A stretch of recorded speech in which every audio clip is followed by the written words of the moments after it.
Удаан хугацааны дараах шинэ партаа тавтай морил та хэд маань subscribe дараагүй бол subscribe дараад part 1, part 2 дээрээ лайка дараад ороод ирээрэй. За тэгээ шинэ партаа үздэхэй. Өмнөх ангид Аарон Режинаг эндээс холцохой гэж хэлдэг дээ. Тэгээ Режинач өө тийм бусад маань ч гэсэн цаг хугацаа сайхан өнгөрөх хэрэгтэй гээд нөгөө хоёрт та хоёр ч гэсэн өдрийг сайхан өнгөрүүлээ гээд орхиод яваад өгдөг. Саяны үйл явдлуудыг харсан хүмүүс бүгдээрээ амар шугалнаа. Үүнийг нь харсан Режинач одоо ийм болсныг харж хаад сүүгээ туслан гэх юм бол үүнээс ч амар шугалдах багтаа л гэж боддог. Режинач өөрийнхөө байдгаараа бай гिचгээд өгнөөсөө буцаж байгаа дуушлаарай гэж хэлдэг. Ааронч зүгээрээ гэснээр энэ хоёр маань нэг нэгнээ сугдаад явнаа. Өө тэр нүднүүд бүр ширтээ цоолох. Аарон хүртэл энэ олон харцыг ганцхан сүүгээ туслахын төлөө төвчж байгаад нь бараг л итгэдэггүй. Тэгээ та өнөхөр зоригтой юмаа гэж хэлснийхаа дараа энэ бүхэн гэрээ гэдгийг санаад өөрийнхөө мэдрэмжийг нуухаар болдог. Ааронч гүнжийг байх ёстой газарт нь хөргөж өгөхдөө зэрэгцэн цаанаас нь туслах нь хурж ирдэг.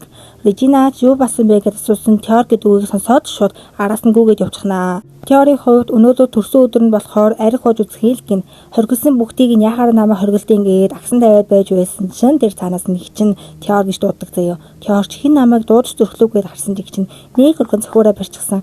Миний дүү төрсөн өдөр чинь баач байгаа болохоор соёлтой байгаарэ гэд хэлсэн дүүн юу олон хүнтэй газар байж тээ ихчээ гэж хэлдэг заяа. Режинач олны анхаарлыг татаж өмнө үүсгэсний надад ингэж хэлж байгаа юм уу гэж гайхаад гараа далайсан Теорч та намайг арай зохихгүй бүсдээ гэж судаг. Режинач харин яах юм бол доо гэсэн үгүй гээл зүхтаад өгнө. Зүхтсныхан дараа таахчгүй шууд л эргэж харснаа энд болсон бүх явдлыг мартаарай гэд өөрийнхөө эрх мэдлийг ашиглана. Нөгөө хүмүүс нь заа ойлголоо гэсэн эрх мэдлч сайхан шүү. Өөрийнхөө дүүг зүгээр нэг хүүгийн амт биш зохистой хүүгийн амтан болгондоо гээд бодоод амждаг. Бас нөгөө алуурчин чин одоо гарч ирэхин гинэ. Режинач бүх дарс зүүж байгаа үйлчлэгчийг ажиглаад байж байсан өнөөх цагаан үстэй охин чинь ганцаараа байж байна. Хэр маань хайцсан юм бөөмэд. Тэгсэн өнөөх охин чинь Режина руу харснаа айхтар инээж гинэ. Тэр инээд нь яг Режинаг үхэхээс өмнө харсан шолмын инээдтэй бүр яг адилхан байдаг заяа. Тэгээл пал хийгээл явсан. Худалгүй нөгөөх алуурчин чинь хутгаа бариад эзэн хаан руу дайрдаг. Режинач шууд эзэн хааны урдуур орноо. Та нар Режина гимцэн гэж бодож байна уу? Мэдээж үгүй. Дотроо энэ одоо яг өөрийнх нь завдан цаад болсон хог гэж намайг бодож байгаа байх та. Гэтэ би энийг бодох юм бол аль хэдийн нэг удаа тамд очиод ирчихсэн хүнгээд шууд бултаад сандал барьж аваад нүдэж өгнө. Тэнд байсан бүх хүмүүс бүр нэмээд хаан хүртэл шоконд ордог заяа. Режина бүр сандлаа эвдэртлэн цогцсон байвал яг уу тэгээд алуурчныг нь харсан чинь нөгөөдг нь бүр өөрийн гэсэн ухаангүй нэмээд бүр анаас нь хөөс гарчихсан байдаг за. Режинач арай хэтрүүлчихгүй дээ. За яах вэ гэдэг. Тэгсэн бүх хүмүүсийн анхаарал Режинараа төвлөрчихсөн байх тэр үед нь за одоо л боломж отлоо гэд нөгөө алуурчныхаа тэр гიშгэнгүүдийн хаан эцэг руугаа хараад миний сөөг цэцэлж өгөөч гэж хэлдэг. Тэгээд шууд хаан эцгийнхаа өрөөнд дуудагдаж байгаа юм да. Режина алуурчны хэрэгээс болоод уу сүүгээ цэцлэхээс болоод уу яагаад дуудагдснаа ерөөсөө ойлгодоггүй. Гэхдээ угийн аль нь ч бай маргаашнаас уус даяар шуугах болохоор яалтай билээ гэж бодсноо. Хаа эцэг минь хордоогүй ч гэсэн дахиад өнөөх тангаасаа уулах хэрэгтэй юм болов уу гэд бодоод сууж исэн. Хаан эцэг нь яах гэж тэгсэн юм гэж хэлдэг заяа. Режина бүр гайхаад Режина хэрвээ та сүүн талаар ярьж байгаа бол гэсэн бишээ гэж дуугаа өндөрсөгдөг заяа. Режинач бүр яг юу болоод гээ дахиад л гайхна. Арай намайг алуурчанд хүртэл буруутгаад байгаа юм бах та гэж хүртэл боддог. Таныг яг юунд дуурлаад байгааг чинь мэдэхгүй болохоор түүнийгээ хэлчих юм бол би уучлахгүй гэсэн хаан эцэг нь Режина гэж дуугаа өндөрсөгдөг.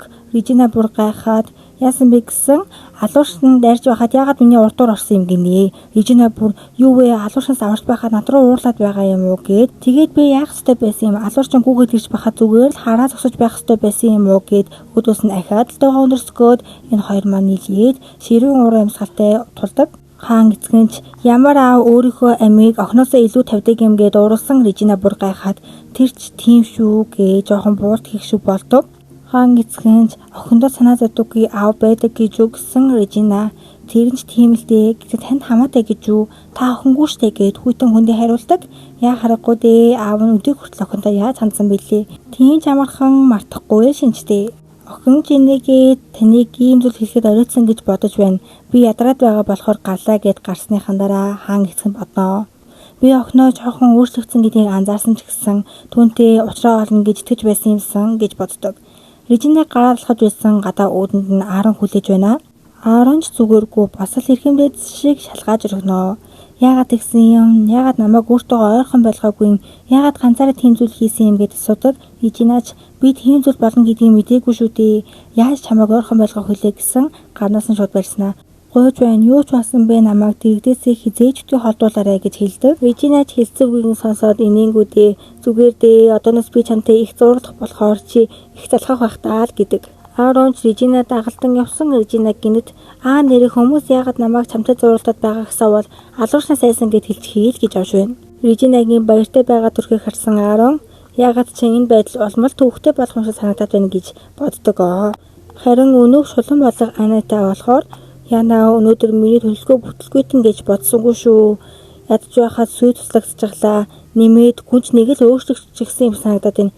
Чамд тийг санагдахгүй байна уу гэж Харманаас асуудаг. Харман чотоохондоо мэдих юм алгаа жоохон цаг өгчихгүй гэсэн шууд ханиалгаад эхэлнэ. Үүнийг харсан Анатай цаг чам зөвхөн цаг л хэрэгтэй гэж үг гэхдээ зэрэгцэн Харманы нүдэнд галт цог асаж эхэлдэг. Үүнийг нь Анатай анзаараад бусд нь бас ингэж байсан билүү. Чамд илүү хүчин чармаалт хэрэгтэй болтой гэд туханд нь хүрэхтэй зэрэгцэн түүний нүдэн дэх цог нь алга болоод амьд өвтөл шиг болно. Анатай шууд Харман руу очисноо гүнжийг яагаад өөрчлөгдсөнийг олж мэдгинэ. Миний урмыг бас бүтээ хугалаарай гэсэн Харман тэхгүй л гин. Анатай өнийг сонсонгод угаасаа ч тийг хэрэггүй. Хэрвээ чи тэр хүн шиг миний урмыг хугалах юм бол би үнэхээр амар уурлах байх гинэ. Энэ зураг яагаад чи мэдсэн хантай төстэй байгаа бэз хачиргалтай л юм. Анатай Харманыг орхиод явахдаа зэрэгцэн Харман өдөө нэхэд нүдэн буцаа цогтой болчихсон байдаг заяа. Энэ нэг хачим ч өдөрдүүлээд байна уу жүжиглээд байна бөө мэд. Хааны ордонд чинь Чери болон жоохон хоёр нүүрээ хараа зогсож байна.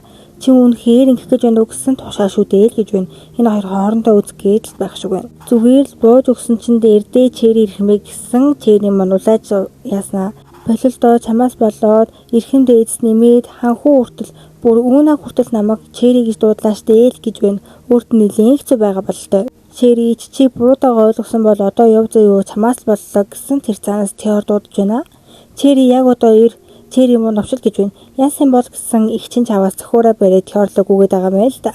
Чери яах вэ? Чи эрхэм үсээ болов л да гэсэн жоохон ч за эрхэм үсдүүгээ алчихгүй байлгүй дээ л гэж байна. Тэгээд шууд найзгаа өгөр идэж байгаа юм чинь эрхэм найз төшөглүүлэхээс илүү цохиураа цохох нь илүү өвдөг гэдэг юм мэдгүй.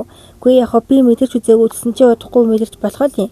Хэрвээ чи Теорлоо очих юм бол чи түүний өмнөөс мэдэрч болно штэ. Чи юу н очил яасан гэд өөрөндөө оглоод заяо. Эрхэм дээдсийн гарын алганы амдыг аль хэдийн мэдэрчсэн Чери маань эрхэм дээдсийн сүнхэлцгийн агаардлаагаад за зүгээрээ алчихгүй байлгүй гэд өөрийнхөө амийг бодноо. Тэгснээ бас ханхуу намайг уушлаарэ. Би эрхэм дээдс далуулмааргүй байна. Үгүй яг хуу дараа нь тань алуулах гэсэн одоо яалтай гэж байгаа юм чинь. Инхүү Теорийн хувьд тамийн нэг цаг нь өнгөрчээ. Аарон эрхэм орж ирэхэд Теор газар хөтөж байдаг заяа. Ааронч эрхэм дээдсийн хөстэй устаа газар хөтөж муухай биш үү гэж байна. Теорч чи анхаасаа эрт ирэх хэрэгтэй байсан ингээд шууд араас нь Чери рүү дайрнаа. Тэр хооронд нь Аарон эрхэм дээдстэй мэдлээ дамждаг. Режина студиовчонд орцуулсныхаа дараа Аароны дууддаг "Гүй чи над нарныхаа туянаас холдооч ярьсан ч юм уу штэ. Чи над гадаад үзмжичин улс орон даяараа хамгаалах хэрэгтэй л гэж байна. Гүй нэрээ. Тэгснээ арьсан тархитэй цайны иж бүрдлийг би чанд бэлдээд боочсон байгаа. Авч яваарэ. Тийм болохоор аль болох хүн ихтэй газар авч явуул сайн шүү л гэж байна." Тэгсэн Аараа босч ирсэн. Гэхдээ тэр бэлгээс ч илүү над руу арах юм шүү дээ гэсэн. Режина энэ талаар бодолцож үзээд хүмүүсийн анхаарлыг татах үнэхээр онцгой болчихсон байгаа л гин. Хадагтай нь ингэж өөрчлөгдсөнд итгэж өгөхгүй Сэлмэ болон Үүна үнэхээр чаналж байгаа харагдана. Режинач Аароноос үйлчлэхийн дараа ямар нэгэн зүйл босноо гэсэн энэ Аароны аваг ахын нэлийн шугаа тарсан шинжтэй. Бусдаар бол өөр зүйл болоогүй л гин. Өмнөх ангид урдсанчлан Амоны аваг ахын хойд хил дээр байж байгаад өгтөг гэсэндээ үүнийг болов гад хаан автыг хилцэх гэж байгаа л гин. Аароны өгсөн аваг ахын тайланд нь дээр нэмэлт цэрэг явуулсан ч гэсэн буцах бодлого байгаагаа хэлсэн гэдэг. Режина сонсонгуудаа гайхаад яагаад гэсэн нэрийн ширийн зүйл хэлээгүй ч гэсэн тэндээ нэг сонирхолтой зүйл олсон л гин. Режина тодорхой станы юм мэдгүй ч гэсэн цохиураа авчихъя гэж цохиураа зөнгөлнө. Зөнгөлхийн цаашийн кармалнаа. Нэмээд за ингэчгэр чин хаа эцэгтэй уулзах бараг хэрэггүй болчихж байгаа юм шүү дээ. Ингээд болсон чи би хаа эцэгт үнэхээр их цаг зав гаргаж дээ. Өглөө эхлэн бос цайд чанаж өгөөл гэж бодноо. Угийн Режинагийн зорилго нь бол өнөөх лайтай хоёрыг устгаад дүү Теоригоо хан шинэдэн сулгасныхаа дараа усаас холын хол алсын алсад 50 гихтэй амьдрах зорилготой. Яг мөрөөдлөө бодоод байж исэн тэр цаанаас нэг туслах хурж ирдэг. Тэр туслага нь хянцоноос харах юм бол эзэн хааны туслах байдаг ба түүнийг Теор болон Ароны хамт цай авахар дуудсан гинэ. Режина ч үүнийг сонсонгуудаа дараагийн партад яг юу гарах юм болоо гэд туслахаас насуудаг туслаханч үргэлжлэлийг ойрогоос гинэ. За тавгилсан та хэд үргэлжлэлийг нь төрүүлж уншмаар байвал дээр Rosella Manga гэсэн пэйж хуудас байгаа. Тийшээ ороод 40 хүртэлх бүлгийг нь уншиж болно. Анх хэрэг бичлэг болгож хүлээнэ гэвэл та хэд маань subscribe дараад, лайка дараад, коммент үлдээгээрэй.